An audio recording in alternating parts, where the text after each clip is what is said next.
Shtohen tensionet në lindjen e mesme, sekretari i përgjithshëm i OKB-s Antonio Guterres bën thirrje për një hetim të pavarur të përleshjeve në gaz. Rusia urdhëron Britaninë të shkurtojë mbi 50 anëtar të tjerë të personelit në përfaqësinë e saj. Shtetet e Bashkuara thonë se fushata e presionit maksimal ka nxjerrë nga izolimi udhëheqësin koreano-verior Kim Jong-un.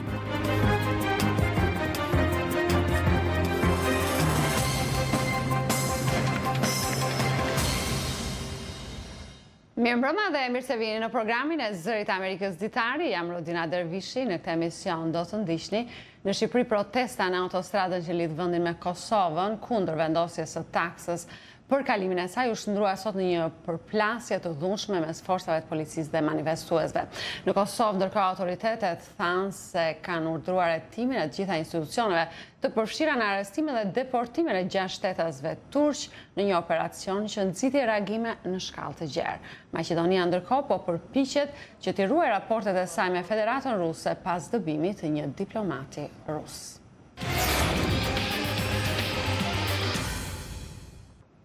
Sekretari i përgjithshëm i OKB-s Antonio Guterres bëri thirrje për një hetim të pavarur dhe transparent mbi përleshjet vdekjeprurëse përgjatë kufirit të Izraelit me gazën të premten, ku vranë të paktën 15 palestinezë dhe u plagosën rreth 1400 të tjerë. Këshilli i Sigurimit të OKB-s mbajti një takim urgjent të premten për diskutuar situatën në Gazë, por nuk vendosi për ndonjë veprim apo deklaratë përbashkët. Ndërkohë mijëra njerëz po marrin pjesë sot në funeralin e viktimave, ndërsa palestinezët po mbajnë një ditëzie kombëtare. Sekretari i përgjithshëm për çështjet politike Tej Brok-Zerihun i tha Këshillit të Sigurimit të premten se situata në Gazë mund të përkeqësohet në ditët e ardhshme dhe bëri thirrje që mos të vijnë në shënjesër civilët, sidomos fëmijët. Zerihuni bëri thirrje forcave izraelite të sigurisë të ushtrojnë kontrollin maksimal. Izraeli duhet të respektojë përgjegjësitë e tij sipas ligjit ndërkombëtar për të drejtat e njerëzit. Forca vdekjeprurëse duhet të përdoret vetëm si mjet i fundit dhe çdo humbi jete duhet hetuar siç duhet nga autoritetet.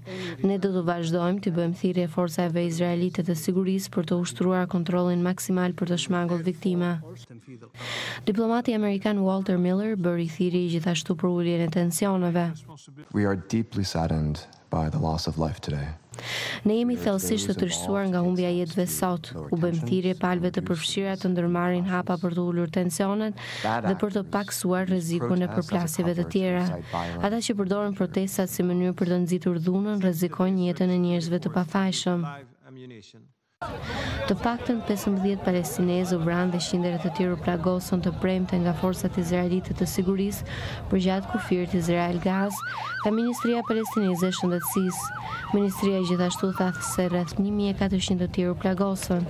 Ushtria izraelite tha se trupat e saj përdoren mjete për shpërndarjen e demonstratave për të shuar një nga protestat më të mëdha palestineze përgjatë kufirit në vitet e fundit.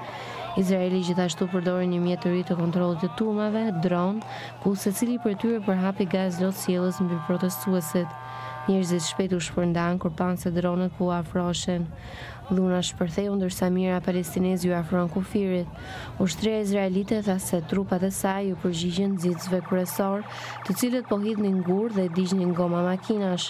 Ushtria izraelite gjithashtu akuzoi militantët se po përpiqeshin të kryenin sulme në mbulesën e protestave masive. Britania duket se është ndruar në objektivin kryesor të masave disiplinore diplomatike që po ndërmerr Rusia. Ministria e Jashtme ruse urdhëroi sot largimin e mbi 50 anëtarëve të tjerë të personelit diplomatik britanik. Kjo është vala e dytë e dëbimit stafit britanik pas urdhërimit më herët këtë muaj për largimin e 23 diplomatëve të tjerë të këtij vendi. Rusia urdhëroi sot Britaninë të shkurtojë mbi 50 persona të tjerë nga stafi i saj diplomatik dhe teknik. Lëvizja më e fundit e Rusisë është një mas shtesë pas urdhërimit më herët këtë muaj për largimin e 23 diplomatëve të tjerë britanik. Gjithashtu Kremlini dha dje urdhër largimi për 59 diplomatë nga 23 vende perëndimore, si reagim ndaj dëbimit kolektiv të diplomatëve rusë në këto vende. Duket se shkurtimet më të mëdha i ka pësuar stafi diplomatik i Britanisë. Ambasadori i Britanisë ju tha se ka një muaj kohë për të zvogëluar stafin në nivelin që janë tashmë diplomatët rusë në Britani. Masa shtesna i Britanisë vjen pasi Rusia dëboi 60 diplomatë amerikanë dhe mbylli konsullatën amerikane në Shën Pjeterburg.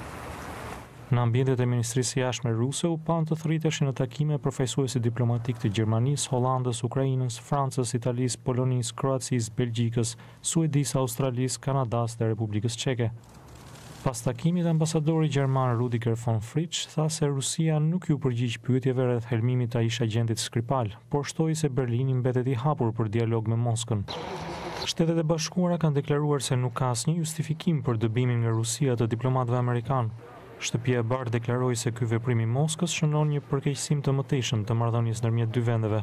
Departamenti amerikan i shtetit u shpreh se Shtetet e Bashkuara rezervojnë të drejtën e kundërpërgjigjes. Pas një bisede telefonike të zhvilluar këtë javë mes presidentit amerikan Donald Trump dhe kryeministres britanike Theresa May, Shtëpia e Bardhë u shpreh se të dy udhëheqësit eran dakord për rëndësinë e çmontimit të rrjetit agjenturor të Rusisë në Mbretërinë e Bashkuar dhe në Shtetet e Bashkuara, si dhe për goditjen e aktiviteteve klandestine të Rusisë dhe parandalimin e sulmeve me armë kimike në të ardhmen. Malala Yousafzai, e cila u qellua në kokë nga talibanët kur ishte 14 vjeç pasi bënte fushat për të drejtat e vajzave për t'u arsimuar, u kthye në qytetin e saj të lindjes Mingora në luginën Zvat të Pakistanit. Malala u kthye në Mingora sot si më e reja që ka fituar ndonjëherë çmimin Nobel të paqes, një arritje që njeh mbështetjen e saj për edukimin e vajzave. Ajo ka përdorur disa nga fondet e marra nga çmimi Nobel për të ndërtuar një shkollë për vajzat në Zvat, e cila u inaugurua në fillim të muajit. Malala ka jetuar në Britani dhe po studion në Universitetin e Oxfordit. Ajo është bashkë themeluese e fondit Malala, që ndihmon vajzat të marrin arsim 8 vjeçar në vendet e goditura nga konflikti si Siria, Kenia, Nigeria, Jordania dhe Pakistani. Shtetet e Bashkuara thanë se mirëpresin takimin e ardhshëm mes udhëheqësve të Koresë së Veriut dhe Koresë së Jugut përpara një takimi të planifikuar mes presidentit Donald Trump dhe udhëheqësit koreano-verior Kim Jong-un. Siç njofton korrespondentja e Zërit Amerikës Cindy Sain, administrata e presidentit Trump ka shprehur optimizëm se Penjani do të ndërmarrë hapa drejt çarmatimit bërthamor, por po bën thirrje për vazhdimin e fushatës së presionit maksimal të udhëhequr nga Washingtoni deri në realizimin e këtij objektivi. Presidenti Donald Trump befasoi shumë ekspertë të njëjtën kur paralajmëroi se mund të shtynë në shkrimin e një marrëveshje të tregtisë së lirë me Korenë e Jugut, e cila ishte renegociuar me sukses vetëm një ditë më parë, deri në arritjen e një marrëveshje me Korenë e Veriut mbi programin e saj bërthamor.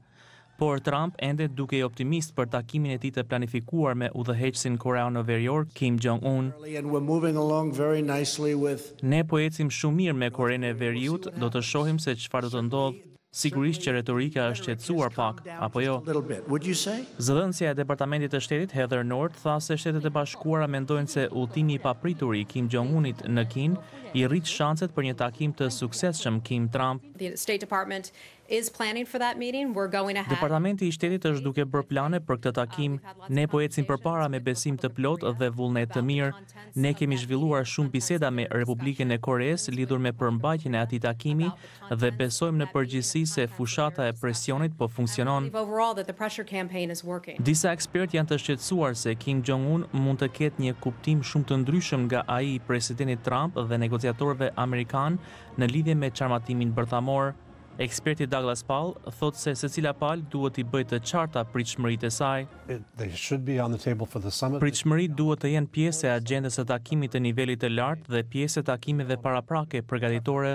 Nuk do të ishte mirë që një president të shkonte në një takim që automatikisht do të ishte katastrofik për shkak të qëllimeve tepër të ndryshme të paleve për takimin. Me gjithë shqetësimet rreth takimit, sekretari i OKB-s për çështjet politike thotë se kjo situatë është shumë më e mirë se sa tensionet jashtëzakonisht të larta mbi Korenë e Veriut vetëm disa muaj më parë. Kanë kaluar 4 muaj që nga prova e fundit me armë. Nuk është njësoj si çarmatimi bërthamor, por kjo do të thotë se në vend të rritjes së tensioneve me një ritëm alarmues, kemi një skenar në të cilin palët e ndryshme po bisedojnë për organizimin e takimeve në nivele të ndryshme për të parë nëse mund të gjendet një zgjidhje që do të ishte në përputhje me rezolutën e OKB-s për çarmatimin bërthamor. Feldman tha se shpresonte që takimet e ardhshme do të ishin fillimi i një procesi të gjatë drejt mospërhapjes së armëve bërthamore në rajon.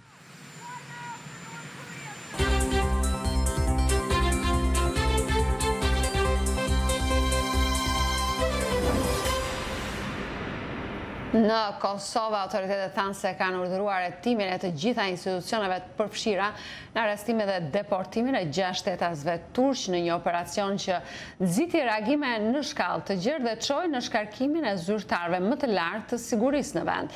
Operacioni që edhe më tej nuk është sqaruar ka nxitur shqetësimet për pasojat që mund të ketë për proceset integruese të Kosovës, që është ndër vendet e pakta që kanë dorëzuar tek autoritetet turke persona të kërkuar nga Ankaraja për lidhjet me klerikun rival të presidentit Erdogan. Nga Prishtina njofton korrespondentja e Zërit Amerikës, Etlira Blaca. Udhëhecit më të lartë të Kosovës thanë të shtunën se kanë urdhëruar hetime gjithë përfshirëse në të gjitha institucionet e përfshira në operacionin e arrestimit dhe deportimit të 6 shtetasve turq.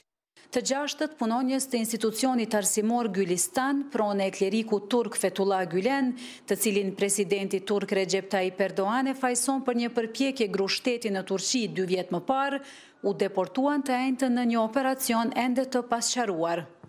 Të premten, kryeministri i Kosovës Ramush Haradinaj shkarkoi ministrin e brendshëm Flamur Sefaj dhe shefin e Agjencisë së Zbulimit Driton Gashi.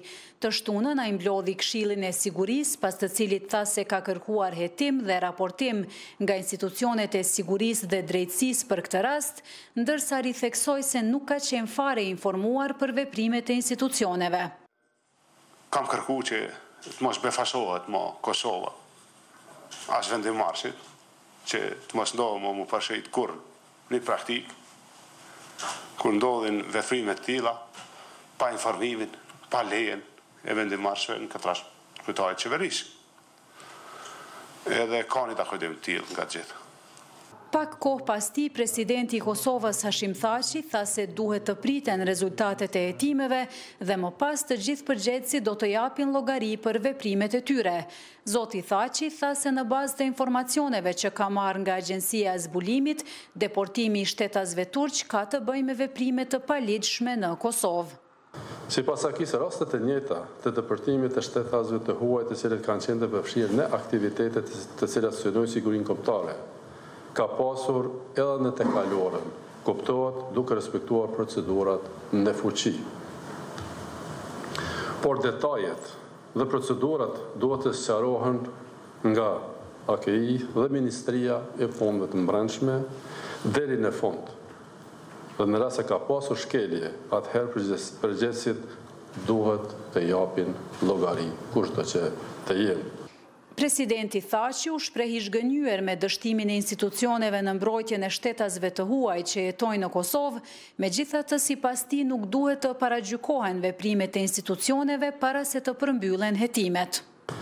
Derisa këto hetime nuk përfundojnë, ne duhet të kemi kujdes se si sillemi në raport me organet të cilat janë përgjegjëse për sigurinë tonë kombëtare.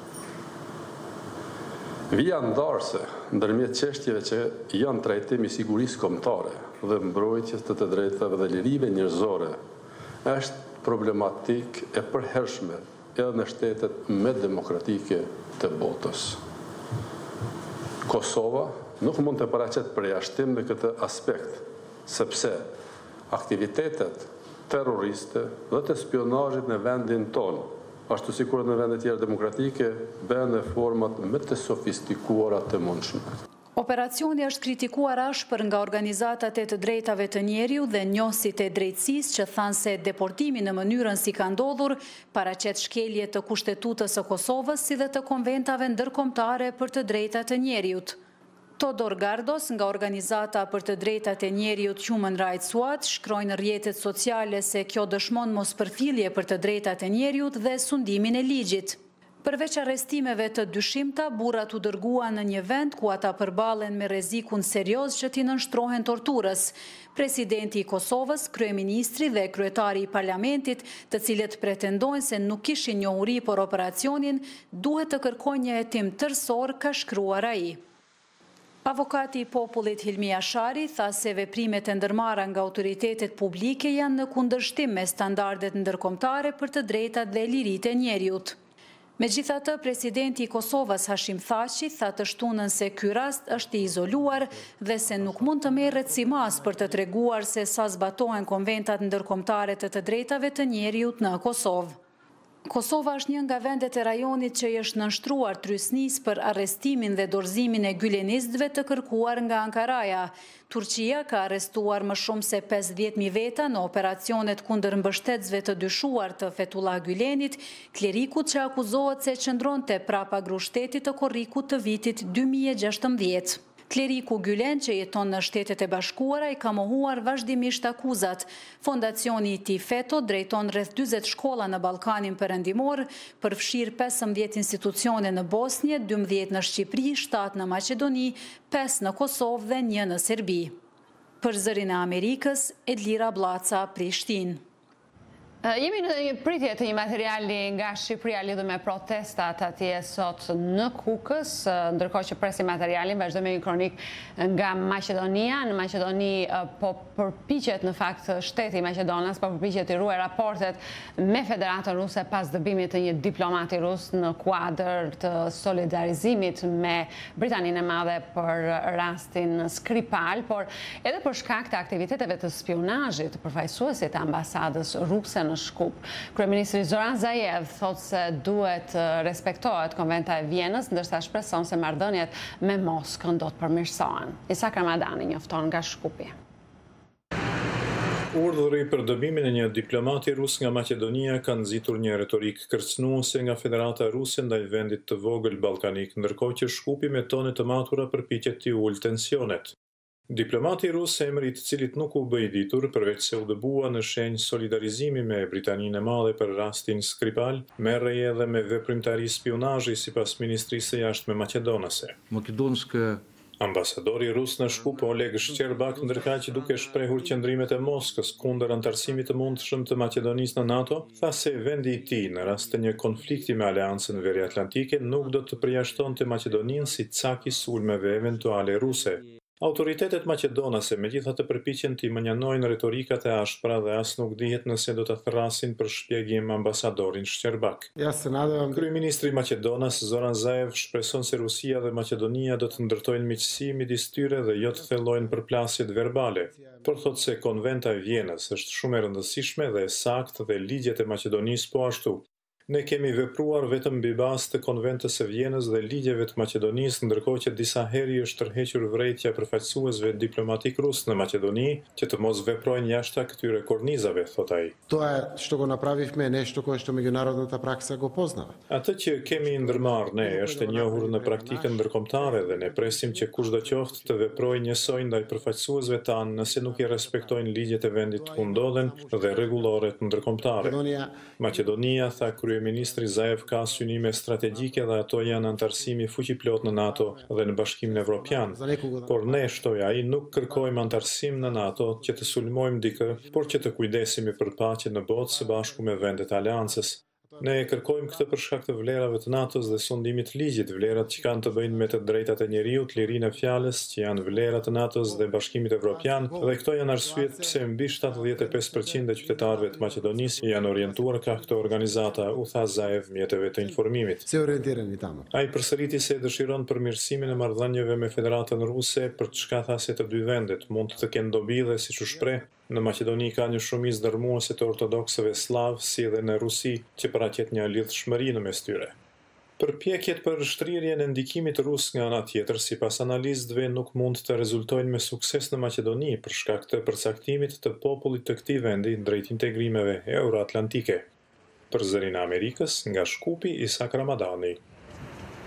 Në prag të festës së Pashkëve, arkipeshvi i Shkodrës, Pultit i Zotën Gjërmëlla Safra u përsolli besimtarëve një urim paqe dhe shprese, duke kujtuar se Pashkët e këtij viti mbahen në vitin jubilar të Skënderbeut, një rast ky, tha ai, për të dashur më shumë vendin. Imzot Masafra u bëri thirrje besimtarëve që të jenë aktiv dhe të guximshëm për rindërtimin e vendit të tyre. Korrespondenti i Zërit Amerikës Pollum Sulo njofton nga Shkodra. Kur mbetën vetëm pak orë nga mesha tradicionale e mesnatos, arqipeshvi Shkodër Pultit, Imzot Gjërmëlla Safra, u përcolli besimtarëve urimin për festën e Pashkëve. Urimi i Pashkëve të këtij viti, tha Imzot Safra, lidhet me rilindjen e shpresës, jo më e bazuar në pritshmëritë vetëm njerëzore, por dhe në një fjalë hyjnore që ngushëllon dhe hap perspektiva të reja. Të nxitur kështu do të fillojë së bashku një ecje të re me energji të reja, me një shpresë të re, atë që vetëm Jezusi i ngjallur mund të na dhurojë. Ky është ilaçi për çdo formë skurajimi që mund të na pushtoj kur mbetemi të zhgënjur prej pritshmërive të parealizuar të çdo lloji politik, shoqëror, ekonomik, moral. Duke kujtuar se pashkët e këtij viti kremtohen brenda vitit jubilar të 550 vjetorit të Skënderbeut, i Zot Masafra u bëri thirrje besimtarëve që të angazhohen për ndërtimin e një shoqërie më të drejtë. Kujtimi i tij nuk mund të kufizohet thjesht në një kremtim të sterpë e së kaluarës, por duhet të bëhet një rast më shumë për të dashur tokën tonë dhe atë dheun tonë, Shqipërinë tonë të bukur e të varfër, tokë martiresh të fesë e dhe të shumë dëshmitarëve të atë dheut, që na nxisin e na shtyjnë të jetojmë angazhimi konkret për ndërtimin e një shoqërie më të drejtë. Dhe në përfundim të mesazhit të tij të përvitshëm, arqipeshvi Shkodër-Pultit përcolli edhe një urim për të gjithë besimtarët. Krishti i ngjallur është forca dhe shpresa jonë. Gëzuar Pashkën të gjithë katolikëve, ortodoksëve, urime të gjithëve. Për Zërin e Amerikës nga Shkodra, Pullum Sulo.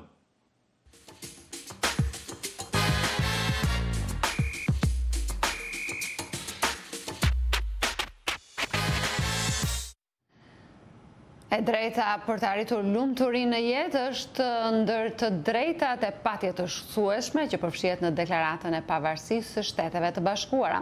Ndoshta për këtë arsye kursat që ofrohen mbi këtë temë janë mjaft popullore.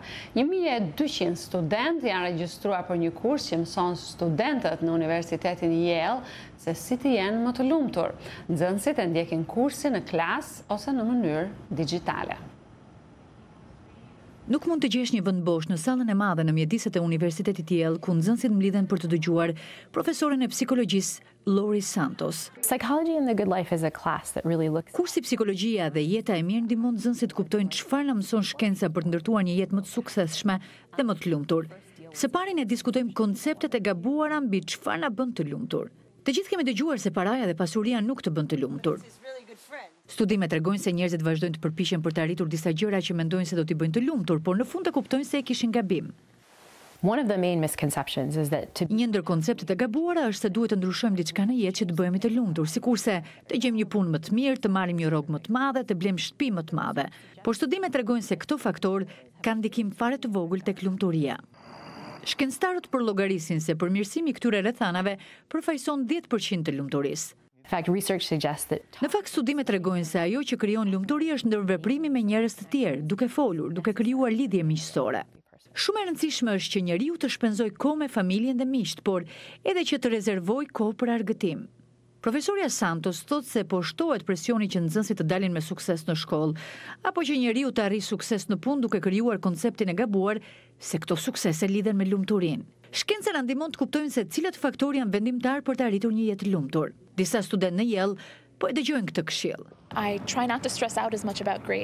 Përpiqem të mos stresohem për veprimet e tjera që do të bëj në karrierë. Përpiqem të përqendrohem tek e tashmja dhe njerëzit që kam rrotull. Kur jam e ngutë, reagimi i parë nuk është më që të shpejtoj drejt detyrës që më streson, por përpiqem të qetësohem, të përqendrohem dhe pastaj të veproj.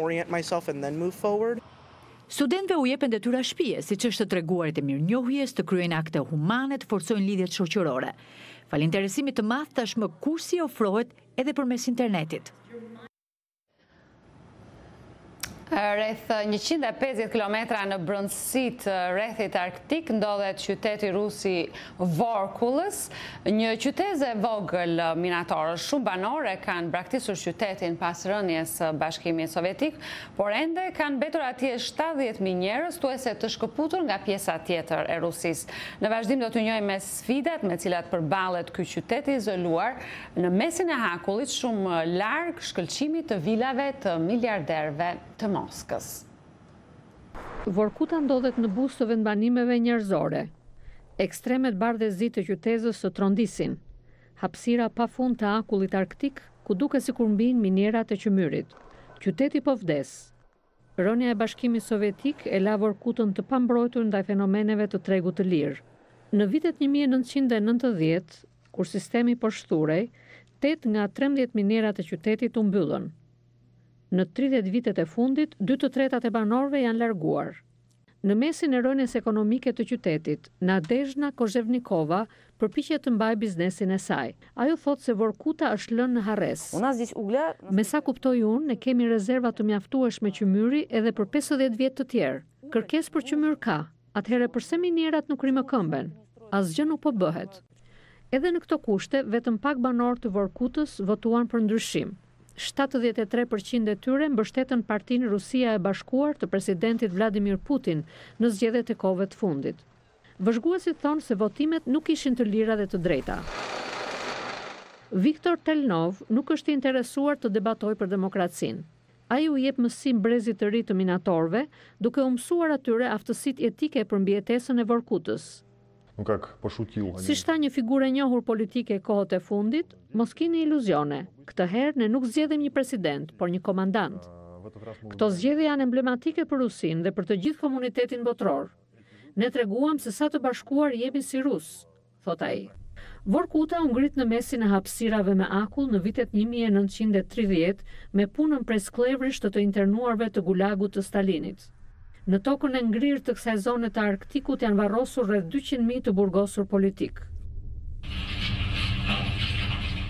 Të burgosurit e gulagut po ashtu ndërtuan hekurudha, e vetmja rrugë që lidh Vorkutën me botën e jashtme. Për të shkuar në Moskë mban 45 orë udhëtim me tren. Aeroporti është shpesh i mbyllur për shkak të motit. Thellë nën akull, Anatoli Vorobjov dhe kolegët e tij minator gërmojnë shtresat e qymyrit, që dikur e bën të fuqishëm Bashkimin Sovjetik. Ai ka një listë të shkurtër dëshirash për presidentin Putin. Të paktën shpresoj që standardet e tanishme do të ruhen, qëndrueshmëria e pagave, furnizimi i punëtorëve me artikujt e nevojshëm. Dua të them të kemi një paketë sociale. Si përmirësim natyrisht që duam një rritje pagash dhe ndoshta edhe një autostradë të re për në Vorkuta. Kjo do të ishte diçka shumë e mirë për të gjithë banorët. Dëshirë për stabilitet, një përgjërim për të shpëtuar nga ky qytet që ka marrë të tatpjetën. Në vitet 1990, pagat e minatorëve të Vorkutës ngelën pa paguar për 10 muaj rresht. Kujtimet e kësaj traume janë të ngrira në mendjet e shumë banorëve. Jeta në Vorkuta mund të duket e acartë në Rusinë e Putinit, por njerëzit këtu e dinë se ka edhe më keq.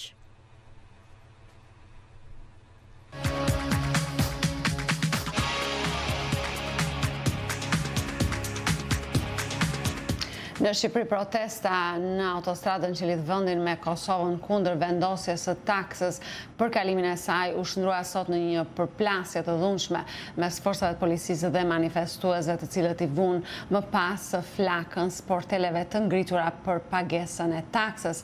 Të paktën 12 punonjës policie dhe drejtuesi vendori Kukësit u plagosën, të lënduar pati edhe mes protestuesve. Ngjarja çoi menjëherë edhe në reagime politike. Ministri i Brendshëm u shpreh se do të ketë një përgjigje të ashpër ndaj atyre që u përfshin në akte të dhunës ndaj policisë dhe pasurisë publike dhe private. Një kronik më të zgjeruar mund ta gjeni në faqen tonë të internetit zëriamerikës.com. Ishin këto materialet e përgatitura për ditën e sotëm. Natë në mirë dhe mirupafshim.